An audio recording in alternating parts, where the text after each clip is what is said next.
Hey guys, in today's video we're going to talk about internal versus external rotation of the trail shoulder.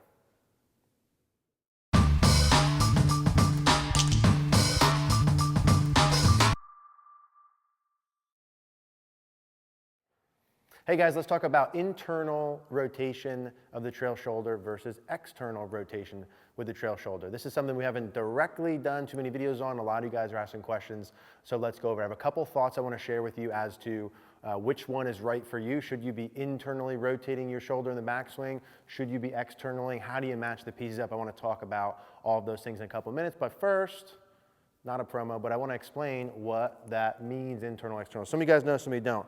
Internal rotation of the trail shoulder and arm just means if you put your arm up 90 degrees on the side like this, if I put my hand and arm forward, this would be internal rotation. Going from here to here, internal rotation. Going from here back, which I have a hard time doing, is external rotation. So I'll do it from here so it's easier. That's external rotation. So this back way, external, internal. Which one should you do? What matches up with what? Now, there are a lot of good players who, during the backswing, choose to go more external rotation, which would look like this. This would be a player that feels more elbow down, keeps the arm tighter to the body, typically has a look where the shaft is sort of laid off like so. And then there are good players, I'm sure you've seen, who are more internally rotated.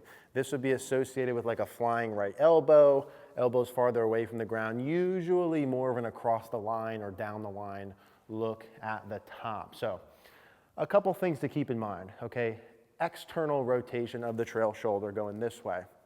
Number one is not everyone has enough trail shoulder mobility to do that, me included. I, since I've been little, have always had more of a flying right elbow look to my swing because I can't really externally rotate my shoulder. So for me to get into that position, I have to do some different body orientation. So I would say first, check and see what you can or can't do. In general, more external rotation, having this look at the top, would be easier to have a good downswing with. Why? Because when I externally rotate my trail shoulder, the club head is already behind my hands. The club is already really nicely on plane. All I have to do is maintain that external rotation in transition or increase it a little bit, and I already shallowed the shaft. I already have things under control. It's easier to do. I would, for most people, probably start there, but there are some benefits and potential benefits of the opposite, flying right elbow, internal rotation. Why do people teach that? Why were people like Jack Nicklaus great with it? A couple things.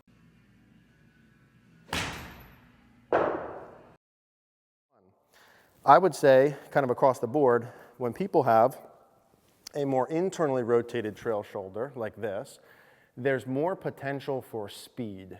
So whether you are externally rotated at the top or internally rotated at the top, both of those players still need to get into external rotation in transition. And that's key. Regardless of where you are at the top, you need to be here, externally rotated in transition. You can just keep it external going back and keep it down, or go here and then you have to get back here, but you have to do it in transition. The point is, when you're internally rotated like this, flying right elbow, the act or action of going from internally rotated to external rotation like that creates speed.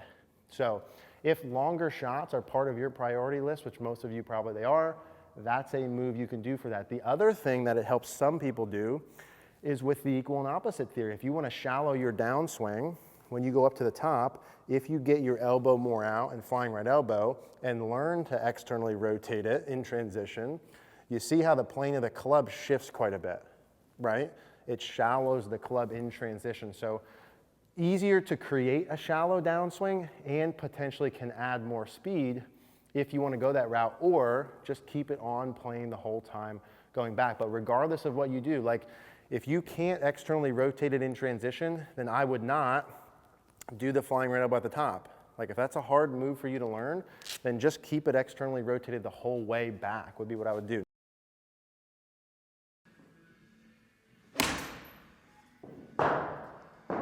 What I would do as a little bit of a test is something like a Tour Striker Smart Ball. So Martin Chuck has these little Tour Striker Smart Balls. We'll put the link in the description.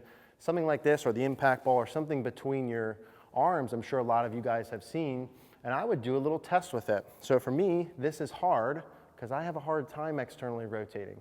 So I would want you to see, if you put this ball between your arms, put it a little bit underneath your elbows like so, and make some backswings, and see if you can make some backswings with that ball in, and if you can turn enough where that feels semi-comfortable. I'm going to try and hit one here with that ball in here, and see how that feels. If you like the feel of that, that's going to give you more of an externally rotated backswing position. And for some of you, you're going to find, especially if you haven't been able to shallow your downswing, you're going to find that that position at the top is a whole heck of a lot easier than the other way. Right? So if you're doing that now, and that's really hard to keep in, and you don't have the flexibility maybe to do that, and you don't like how that feels, and you want to have more of a internally rotated position, what I would do is still have this in, right? When you go up to the top, if you want more internal rotation, you would want to drop that ball at some point before you get to the top of your swing and see what that feels like. But again, if you're going to do that, you still have to learn how to externally rotate in transition, right? Which is that whole elbow in front type of deal.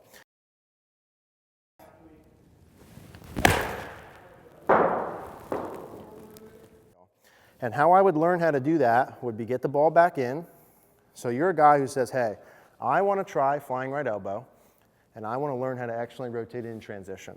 That's cool. Put the ball in between your arms, get yourself about halfway back, and then what I want you to feel that, this is not for the backswing, this is for the downswing, is to squeeze the ball together in transition. So you're actually squeezing your elbows together and feel what it feels like to externally rotate that trail shoulder and see how that feels and see what you like. Ultimately, both of them can work. I would say, one, if you don't have enough mobility or flexibility, probably just externally rotate the whole time. When you externally rotate, you want to have a neutral takeaway and then externally rotate. When you internally rotate, I don't want you to do it right away. You go neutral to about here, and then you add internal rotation. So whether you're going to go internal or external, you do it from the takeaway to the top. You guys with me on that? From the takeaway to the top on both of them. See what your flexibility is. Identify your priorities. If you can externally rotate in transition, give it a try. If not, just keep it simple. No matter what you do it during the second half of your backswing. If you guys have had a hard time shallowing the club and you haven't tried getting it external going back and just get the club head behind you, I would start there first and then reverse engineer it. So guys, that's a lot of information. This was meant to be a more kind of technical video. I'm sure you guys will have some questions. If you want to post any questions below, just leave a comment down below and I'll answer them. Hey guys, thanks for watching today's video. If you guys liked the video, please do me a favor, click the like button down below. Click the notification bell if you haven't, and also please subscribe. Another reminder, if you do want more instruction from me tailored for you, check out cogornogolf.com. The link is in the description down below. Thank you guys.